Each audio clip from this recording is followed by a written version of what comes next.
Dr. Amanda Brooks stared at the computer screen in her small office at the International Space Research Center. The numbers made no sense. For 3 days straight, her team had been picking up strange signals from space. The signals came from the direction of the Kepler system, about 400 light-years away from Earth. "Pete, you need to see this," Amanda said into her phone. General Pete Martinez was the head of Space Command, and he trusted Amanda more than anyone when it came to space discoveries.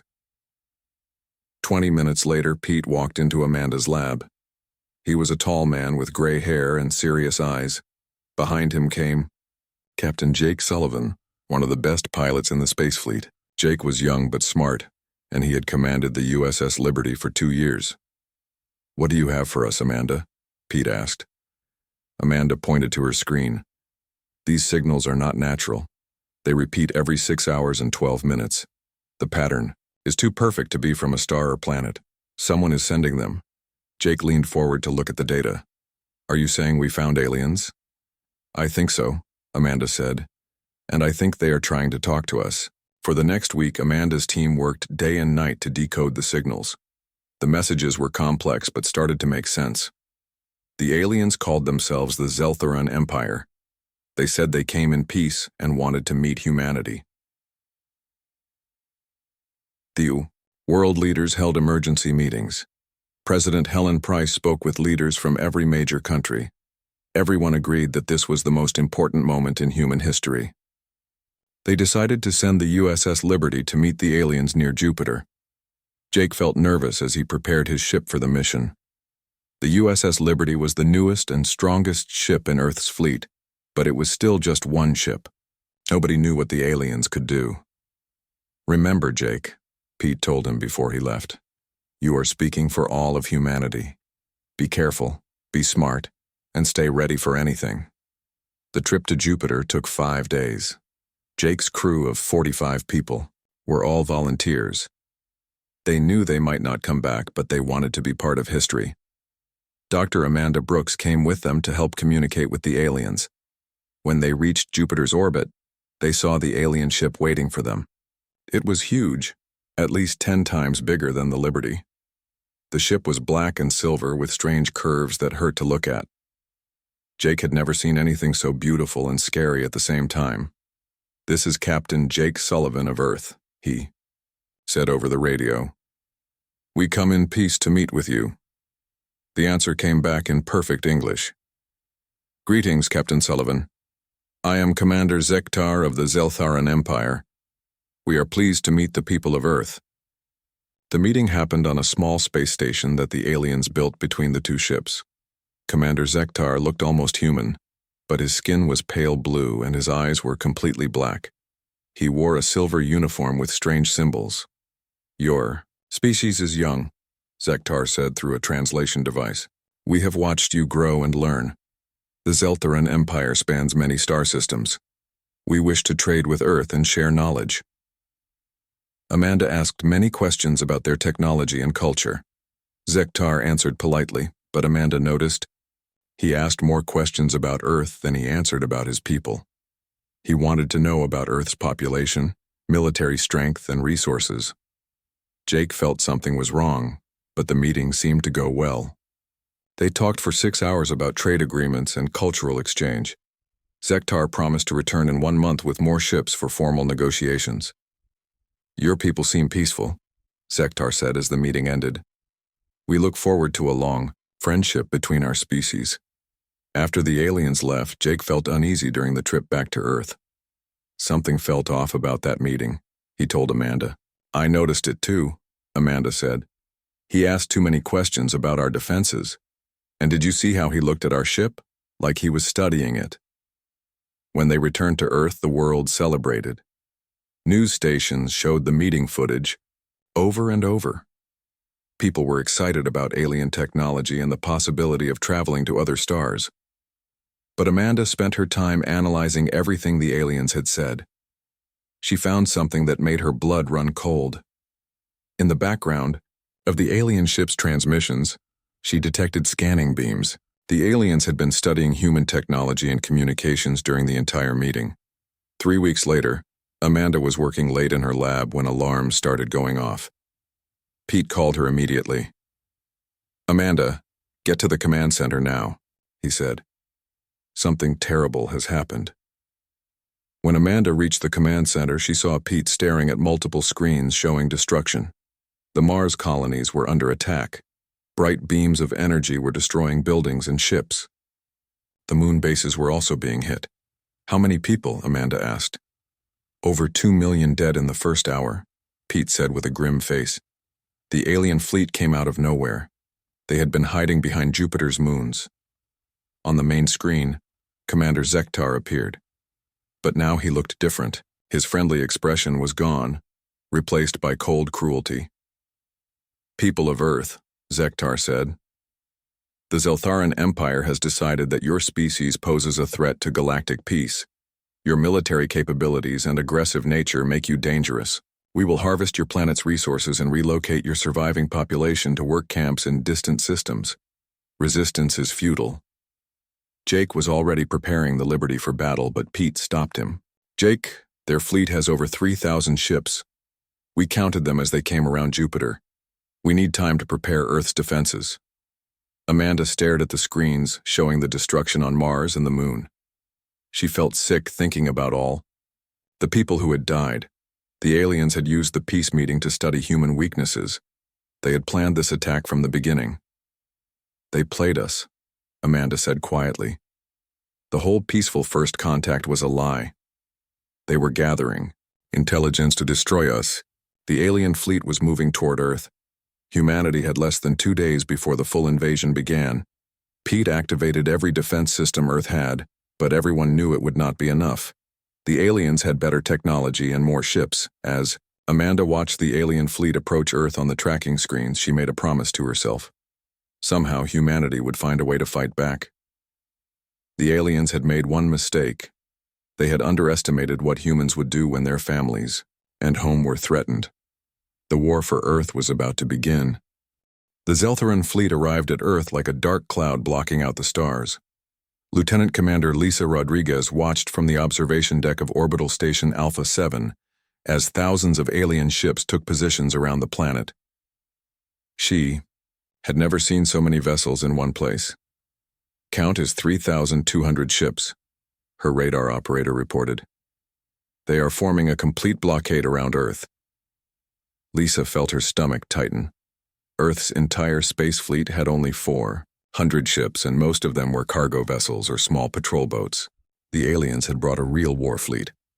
On the planet's surface, Major Ben Carter stood on the roof of the Denver Command Center watching the sky. Even in daylight, he could see the alien ships as tiny dots against the blue sky. His radio crackled with reports from military bases around the world. "Major Carter, this is Tokyo Base. We have alien landing craft approaching the city. London Base reporting massive ships descending toward the Thames River. Sydney Base here. Unknown vessels landing in the harbor area." Ben grabbed his radio.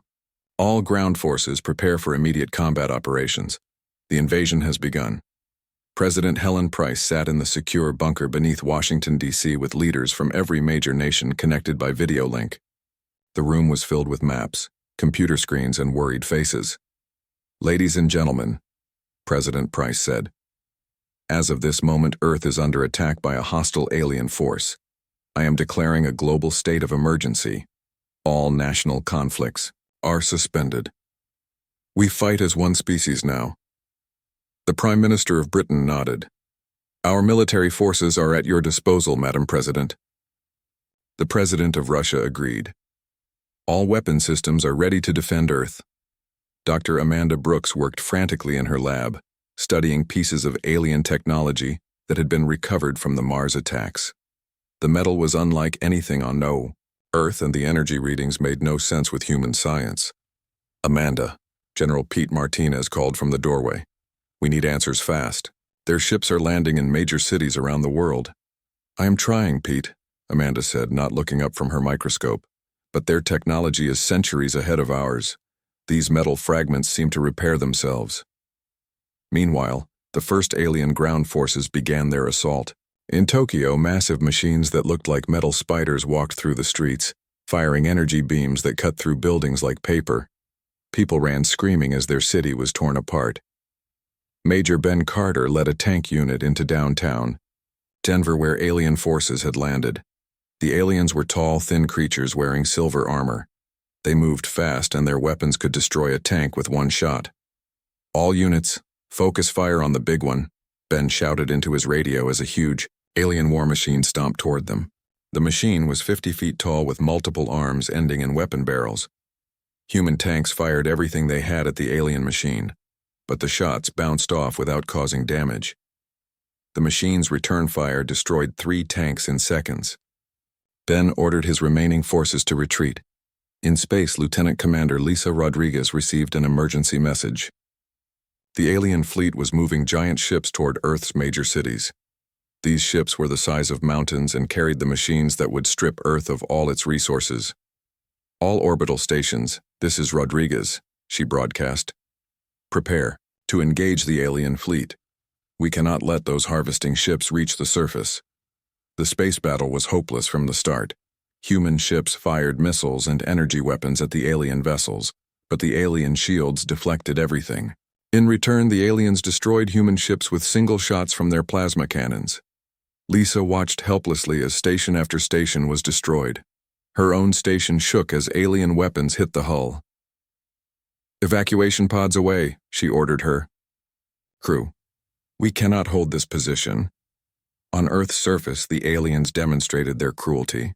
In London, they used a massive energy weapon to carve a miles-wide crater where the city center used to be. Millions of people died in seconds. The aliens broadcast footage of the destruction to every television and radio on Earth. Commander Zektar's face appeared on screens around the world. "People of Earth, you see the power of the Zeltharan Empire. Your military forces are nothing against us. Surrender now, and some of you will be allowed to live as workers in our mines." But humans did not surrender. In every city where aliens landed, people fought back with whatever weapons they could find. Police officers, soldiers, and ordinary citizens formed resistance groups. They could not match alien technology, but they refused to give up. In New York, a group of construction workers used explosives to collapse buildings on alien machines. In Moscow, citizens threw gasoline bombs at alien soldiers from rooftops. The aliens had expected humans to surrender quickly, but instead they found fighters on every street corner. Captain Jake Sullivan had managed to escape the alien ambush near Jupiter with his damaged ship. Now he flew through the asteroid belt, hiding from alien patrols and planning his next move. His ship could barely fight one alien vessel, but Jake was not ready to quit. Dr. Amanda Brooks made her first breakthrough when she noticed that alien technology used a specific energy frequency. All their weapons, shields, and communications operated on the same quantum wavelength. If someone could disrupt that frequency, it might level the playing field. "Pete," she called excitedly, "I think I found something important." But before she could explain, alarms rang throughout the facility. On the main screen, they watched as alien harvesting machines began tearing apart the Rocky Mountains. The machines were the size of cities and could strip away entire mountain ranges in hours. Major Ben Carter regrouped his surviving forces in the Colorado wilderness. They had lost Denver, but they were not beaten. "We cannot match their firepower," he told his soldiers, "but we know this land better than they do. We hit them fast and disappear before they can respond." As the second day of invasion ended, Earth had lost many of its major cities and millions of people. The alien blockade was complete, and their harvesting operations had begun. But in hidden bases, underground bunkers, and ruined cities, humans continued to fight. The aliens had expected quick victory over a primitive species. Instead, they found themselves fighting a guerrilla war against an enemy that refused to accept defeat. For the first time since the invasion began, some alien commanders began to worry that conquering Earth might be harder than they had planned. 3 months had passed since the aliens attacked Earth. Dr. Amanda Brooks worked 18 hours every day in her underground laboratory, studying captured alien technology. Her eyes hurt from staring at computer screens, but she could not stop. Too many people had died already. "I think I have it," Amanda said to herself as she looked at the energy readings on her screen. For weeks, she had been trying to understand how alien weapons and shields worked. Now she finally saw the pattern. Chief Engineer Rick Thompson walked into the lab carrying 2 cups of coffee. Rick was a short man with thick glasses who had worked on spacecraft engines for 20 years. The aliens had destroyed his home in Chicago, and now he wanted revenge. "What did you find, Amanda?" Rick asked, handing her a coffee cup. Amanda pointed to her computer. All alien technology uses the same quantum frequency. Their weapons, shields, communications, everything operates at 847.2 terahertz. If we can build a device that disrupts this frequency, we can shut down their equipment. Rick looked at the data and whistled softly. "That is brilliant. How long to build a prototype?" "Give me 3 days," Amanda said. Meanwhile, Captain Jake Sullivan was having problems of his own. For 3 months he had been attacking isolated alien ships with his damaged vessel, the USS Liberty. He had destroyed 12 alien patrol boats, but his ship was falling apart. Jake studied star charts in his small command room. He had discovered something important about the alien fleet. The big warships needed supplies from massive carrier vessels positioned at the edge of the solar system. These carriers were heavily defended, but they were the key to the entire invasion. "If we can destroy those carriers," Jake told his crew, "the invasion fleet will run out of fuel and ammunition." Lieutenant Sam Green, the ship's communications officer, had been listening to alien radio transmissions for weeks. Sam was a quiet young woman who was very good with languages. She had learned to understand the alien language without translation devices. "Captain," Sam said, "I intercepted an important message. The aliens are planning something called Final Harvest. They want to strip Earth's atmosphere and oceans in 2 weeks. After that, no life will be possible on the planet." Jake felt cold, fear in his stomach. The aliens were planning to destroy Earth completely. They had to be stopped soon, or humanity would be extinct. On Earth, Colonel Amy Walsh led a dangerous mission to install Dr. Amanda Brooks' new jamming devices across the planet's defense network. Amy was a tough soldier who had survived the destruction of 3 military bases. She volunteered for the most dangerous jobs because she had nothing left to lose. Amy's team moved through the ruins of Los Angeles at night, carrying the prototype jamming device to the main communications tower. Alien patrols moved through the city, but Amy's soldiers knew how to hide and move without being seen. "Remember," Amy whispered to her team, "we only have one chance. If this device works, it will give our forces a few minutes when alien shields are down. We have to make those minutes count." The installation took 2 hours. When Amy activated the device, every alien ship and machine within 50 miles suddenly stopped working. For the first time since the invasion began, human weapons could damage alien equipment. Human resistance fighters who had been hiding in the city ruins came out with rocket launchers and machine guns. They attacked the disabled alien machines and destroyed dozens of them before the jamming effect wore off. "It works," Amy reported to General Pete Martinez over the radio. "The jamming device can shut down alien technology for about 10 minutes at a time." General Martinez felt hope for the first time in months. He ordered similar devices to be built and installed at military bases around the world. Finally, humans had a weapon that could fight alien technology. Lieutenant Sam Green made another important discovery when she decoded more alien messages. The Zeltharan Empire was fighting wars on many different planets at the same time. Their military was spread thin across 12 star systems. "Captain Sullivan," Sam reported, "the aliens expected to conquer Earth in 2 weeks. We have been fighting for 3 months, and that is longer than most species last against them. Their emperor is getting angry about the delays here." Jake smiled. "For the first time in weeks. So we are causing them problems. Good. Let's cause them more problems." Major Ben Carter had been leading guerrilla attacks against alien ground forces from hidden bases in the Rocky Mountains. His soldiers had learned to hit alien convoys and disappear before reinforcements arrived. The aliens controlled the big cities, but humans owned the wilderness. "Major Carter," his radio operator called, "we are getting reports that alien equipment is failing all around the world. Some kind of jamming signal." Ben looked through his binoculars at an alien harvesting machine that had been tearing apart a mountain. The machine had stopped moving and its lights were flickering. "All units attack now," Ben ordered. "Hit them while their shields are down." Human fighters emerged from caves and forest hiding spots. They fired rockets and explosives at the disabled alien machines. For 10 precious minutes, human weapons could actually hurt the invaders. When the jamming effect ended and alien shields came back online, the humans melted back into the wilderness. They had destroyed millions of dollars worth of alien equipment in those few minutes. Dr. Amanda Brooks received urgent reports from jamming operations around the world. The device worked, but it could only operate for short periods before the aliens adapted their frequency. She needed to build a more powerful version. Commander Tony Adams had been captured during the first week of the invasion. For 3 months, he had been a prisoner on an alien ship, studying their technology and learning their weaknesses. Tony was a smart officer who noticed everything. The alien prison ship was not well guarded because the aliens did not think humans were smart enough to escape. Tony proved them wrong when he used a maintenance access tunnel to reach the ship's engine room. He sabotaged the engines and stole a small alien shuttle. "This is Commander Adams calling Earth Command," he broadcast as he flew toward Earth. "I have critical intelligence about alien fleet operations and battle tactics."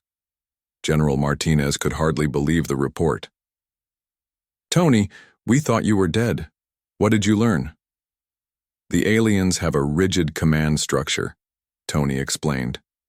"If you can destroy their command ships, the rest of the fleet becomes confused and disorganized. Also, their shields have a recharge cycle. After taking heavy damage, they need 90 seconds to restore full power." This information was exactly what human forces needed. Combined with the jamming devices, they finally had a way to fight back effectively. President Helen Price addressed the world from her bunker. "My fellow humans, for 3 months we have endured the worst attack in our history. But we have not surrendered. We have learned to fight back. The aliens made one mistake. They thought we would be easy to conquer. They were wrong." As the 3rd month of invasion ended, the balance of power was beginning to shift. Humans had weapons that could disrupt alien technology and intelligence about alien weaknesses. The aliens still had superior numbers and firepower, but they were no longer invincible. The real war for Earth was about to begin. Operation Redemption began at exactly midnight on a Tuesday. All around Earth, human forces launched coordinated attacks against alien positions. General Pete Martinez watched from the command center as reports flooded in from every continent. "London, base reports successful strike on alien command center," one operator called out. "Tokyo forces have destroyed 3 harvesting machines," another reported. "Moscow base confirms alien fleet carrier destroyed in orbit." For the first time in 4 months, humans were winning battles instead of just surviving them. Captain Jake Sullivan led a fleet of 20 modified civilian ships toward the Zeltharan carrier group near Neptune. His ships were not pretty to look at. They were cargo haulers, passenger liners, and research vessels that had been fitted with Dr. Amanda Brooks's jamming devices and whatever weapons could be found. "Remember the plan," Jake told his captains over the radio. "We hit the carriers fast and hard. Use the jammers to drop their shields, then fire everything we have. Do not give them time to adapt." Jake's flagship was still the damaged USS Liberty, but Rick Thompson had worked miracles keeping the old ship running. The engines made strange noises and the hull had dozens of patches, but she could still fight. On Earth, Major Ben Carter coordinated the largest guerrilla operation in human history. Resistance fighters in every occupied city struck at the same moment. They had been preparing for weeks, moving weapons and explosives into position. In the ruins of New York, a team of former police officers used the jamming pulse to disable alien patrol vehicles. While the aliens were helpless, the humans destroyed them with rocket launchers and disappeared back into the subway tunnels. In Paris, civilian fighters emerged from the underground metro system and attacked alien administrative buildings. The aliens had been using these buildings to coordinate the harvesting of European resources. Dr. Amanda Brooks worked from her underground lab, coordinating the global jamming network. She had built 50 jamming devices and hidden them in locations around the world. With the push of a button, she could disable alien technology on every continent at once. "Jamming pulse in 3 minutes," Amanda announced over the radio. "All attack teams prepare for shield drop." Lieutenant Commander Lisa Rodriguez had managed to keep 3 human space stations operational by constantly moving them to avoid alien patrols. Now her small fleet of fighters joined the attack on alien ships in Earth orbit. Alpha Squadron, target the command ship, Lisa ordered. When the jammers hit, we have 90 seconds before their shields recharge. The space battle was fierce but brief. When Amanda activated the jammers, alien shields failed across the solar system. Human fighters swarmed the helpless alien vessels, destroying dozens of them before the shields came back online. Lieutenant Sam Green had decoded another important alien message. The final harvest operation was scheduled to begin in just 3 days. If humans could not stop it, Earth would be stripped of its atmosphere and oceans. Captain Sullivan, Sam reported from the Liberty's communication station, the aliens are panicking. Their commanders are sending emergency requests for reinforcements from other star systems. Jake smiled grimly. Good. That means we are hurting them. Keep monitoring their communications. Commander Tony Adams led a special strike team against the alien prison ships orbiting Earth. These ships held thousands of human prisoners who had been captured during the early fighting. Tony knew exactly where the ships were because he had escaped from one of them. The prison ships are lightly defended, Tony explained to his team. The aliens do not expect us to rescue prisoners while we are fighting for survival. They are wrong. Tony's team used small, fast ships to approach the prison vessels. When the jamming pulse hit, they boarded the alien ships and freed over 5,000 human prisoners. Many of these prisoners were soldiers and pilots who immediately joined the fight against their former captors. The battle near Neptune was the most important part of Operation Redemption. Captain Jake Sullivan's small fleet faced 12 massive, Zeltharan carrier ships protected by hundreds of escort vessels. The odds were terrible, but the carriers were the key to the entire alien invasion. All ships, attack formation, Jake ordered. Remember, we only need to destroy 2 or 3 carriers to cripple their supply line. When the jamming pulse reached Neptune, chaos erupted in the alien fleet. Shields failed, weapons stopped working, and communications went dead. Jake's ships charged into the confusion, firing everything they had at the huge carriers. The USS Liberty, despite being held together with spare parts and hope, managed to ram one of the carriers at full speed. The collision destroyed both ships, but Jake and his crew had escaped in life pods just before impact. 2 other carriers were destroyed by concentrated fire from the civilian ships. Without these supply vessels, the alien invasion fleet would soon run out of fuel and ammunition.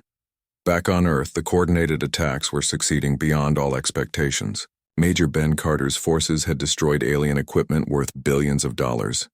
Colonel Amy Walsh led attacks that freed entire cities from alien control. Dr. Amanda Brooks made another breakthrough when she analyzed wreckage from destroyed alien ships. She discovered how to reverse engineer their navigation systems and found maps of the entire Zeltharan Empire. "Pete," she called to General Martinez excitedly. "Look at this.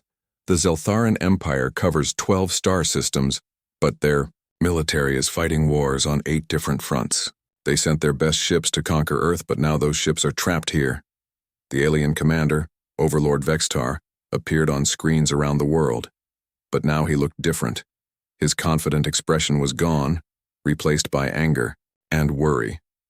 "Humans of Earth," Vextar said, "you have destroyed valuable Zeltharan property and killed many of our soldiers, but you cannot defeat the might of our empire. Surrender now, or we will execute all prisoners and destroy your entire planet."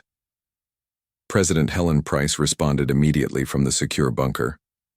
"Overlord Vextar, this is our planet, and we will defend it.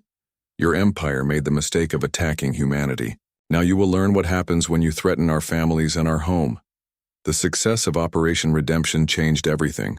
For 4 months, humans had been fighting for survival. Now they were fighting to win.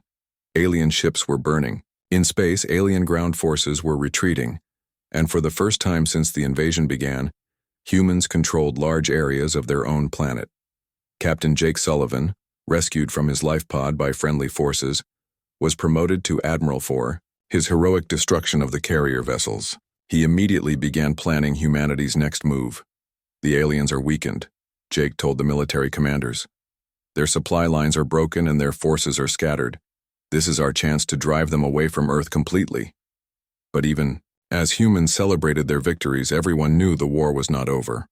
The aliens still had thousands of ships and they were desperate. A cornered enemy was often the most dangerous enemy of all. The final battle for Earth was about to begin. The final battle for Earth began when Overlord Vextar ordered all remaining alien ships to attack the planet at once. He knew his invasion was failing and decided to destroy Earth rather than admit defeat to his empire. All Zeltharan forces, commence final harvest immediately, Vextar commanded from his flagship. Strip this planet of all resources. Kill every human. We will show the galaxy what happens to species that resist the Empire. General Pete Martinez watched the alien fleet movement from the rebuilt Space Command headquarters. Over 1,500 alien ships were moving toward Earth in attack formation. It was the largest space battle in human history. All human forces, this is General Martinez. He broadcast to ships and stations around the solar system. The aliens are making their final attack. This is our chance to end this war forever. Fight for your families, fight for your planet, fight for humanity. Admiral Jake Sullivan had returned from his mission to Neptune with captured alien technology and detailed intelligence about Zeltharan fleet operations. The aliens' desperate attack was exactly what he had hoped for. When they concentrated all their ships in one place, they became vulnerable to human tactics. Dr. Brooks, Jake called over the radio. Are you ready with the master jamming pulse? Doctor. Amanda Brooks stood in her underground laboratory surrounded by the most powerful jamming device ever built. She had worked for 2 weeks straight, combining 50 smaller jammers into one massive system that could disrupt alien technology across the entire solar system. Ready, Admiral, Amanda replied. This pulse will be 10 times stronger than anything we have used before. It should disable every alien ship for at least 30 minutes. 30 minutes, Jake said to himself. That should be enough time to end this war. Lieutenant Commander Lisa Rodriguez commanded the combined human space fleet from her flagship, the rebuilt USS Defiance. Her fleet included military ships, converted civilian vessels, and fighters built from captured alien technology. Every human pilot knew this battle would decide the fate of their species. All squadrons maintain attack formation, Lisa ordered. When the jamming pulse hits, we go straight for their command ships. No mercy, no retreat. On Earth's surface, Major, Ben Carter prepared ground-based missile launchers for the final assault. For months, his teams had been building hidden weapon sites in mountains and forests around the world. These missiles used human technology combined with alien power sources. Target the biggest ships first, Ben told his missile crews. We may only get one shot at this. The alien fleet reached Earth's orbit and began the attack immediately. Massive energy beams struck cities that had been rebuilding after the first invasion. But this time, humans were ready. Defense shields protected the major population centers, and evacuation plans moved millions of people to safety. President Helen Price spoke to the world from the command bunker. Citizens of Earth, the final battle has begun. Our brave soldiers and pilots are fighting for all of us. Have faith in humanity. We will not be conquered. Commander Tony Adams led a special mission to capture Overlord Vextar alive. Tony's team used a captured alien shuttle to approach the Zeltharan flagship without being detected. They planned to board the ship during the jamming pulse and take the alien commander prisoner. Remember, Tony told his soldiers, we need Vextar alive. He has information about the entire Zeltharan Empire that could help us free other conquered species. Lieutenant Sam Green monitored alien communications from the USS Liberty's sister ship. The aliens were getting desperate messages from across their empire. Other conquered species had heard about humanity's resistance and were starting their own rebellions. Admiral Sullivan, Sam reported, the Zeltharan Empire is falling apart. Rebellions have started on 6 different worlds. They are losing this war on every front. At exactly noon, Dr. Amanda Brooks activated the master jamming device. The pulse spread through space at the speed of light, reaching every alien ship in the solar system within minutes. Suddenly, 1,500 alien warships became floating metal shells with no power, no shields, and no weapons. Now, Admiral, Sullivan ordered, all ships attack. The human fleet charged into the helpless alien formation. Fighters swarmed around the massive alien battleships, firing rockets and energy weapons at point-blank range. The aliens could only watch as their mighty fleet was torn apart. Major Ben Carter's missile launchers fired simultaneously from 100 locations on Earth. The missiles, guided by alien navigation technology, struck the largest alien ships with perfect accuracy. Explosions lit up the sky as ship after ship was destroyed. Commander Tony Adams and his team successfully boarded the alien flagship during the chaos. They fought through corridors filled with panicking alien soldiers and reached the command center where Overlord Vexitar waited. "Impossible," Vexitar said when he saw the human soldiers. "Your species is primitive. You cannot defeat the Zeltharan Empire." "We already have," Tony replied, pointing his weapon at the alien commander. "Surrender and we might let you live." The space battle lasted exactly 27 minutes. When it ended, the entire Zeltharan invasion fleet had been destroyed or captured. Only a few small ships escaped to carry news of the defeat back to alien space. Dr. Amanda Brooks used the captured alien communication system to broadcast a message across Zeltharan space. The message was simple but powerful. Earth had defeated the mighty invasion fleet. Humanity was coming to free all conquered species. 6 months later, Admiral Sullivan stood on the bridge of the UES Liberator, the first human starship built with combined human and alien technology. Behind him flew a fleet of 50 ships carrying volunteer soldiers from around the world. "Destination Kepler system," Sullivan ordered his navigation officer. "Time to return the favor." Colonel Amy Walsh, now commander of planetary defense, watched the fleet depart from Earth's new orbital fortress. The planet had been transformed into the most heavily defended world in the galaxy. No alien force would ever again catch humanity. By surprise, Dr. Amanda Brooks had established the Human Technology Institute, where teams of scientists studied alien technology and developed new weapons and defenses. Earth was no longer a primitive world isolated in space. It had become the center of a growing alliance of free species. The first liberated world was a Zeltharan colony, where millions of enslaved creatures looked up to see human ships arriving in their sky. For these beings, humanity represented hope and freedom. The oppressed had become the liberators. President Helen Price addressed the United Earth Council in the rebuilt city of New York. The Zeltharan Empire ruled through fear and superior technology, but they learned that the human spirit cannot be conquered. "We have shown the galaxy that freedom is stronger than tyranny." Overlord Vexitar, imprisoned on Earth, watched reports of his empire's collapse. World after world declared independence as human fleets arrived to support local rebellions. The mighty Zeltharan Empire that had ruled for thousands of years was crumbling in just months. "How is this possible?" Vexitar asked his human guard. "We had superior numbers, better technology, more experience." The guard, a former resistance fighter from Detroit, smiled. "You made one mistake. You attacked our families and our home. Humans do not forgive, and we do not give up. Ever." As the first year after the invasion ended, Earth had become the leader of a new galactic alliance. Former Zeltharan colonies joined the Human Federation, bringing their knowledge and resources to the fight for freedom. The species that had once been considered primitive and weak by the galaxy's empires was now feared by tyrants and loved by the oppressed. Humanity had proven that courage and determination could overcome any odds. In the end, the aliens had attacked Earth expecting an easy conquest.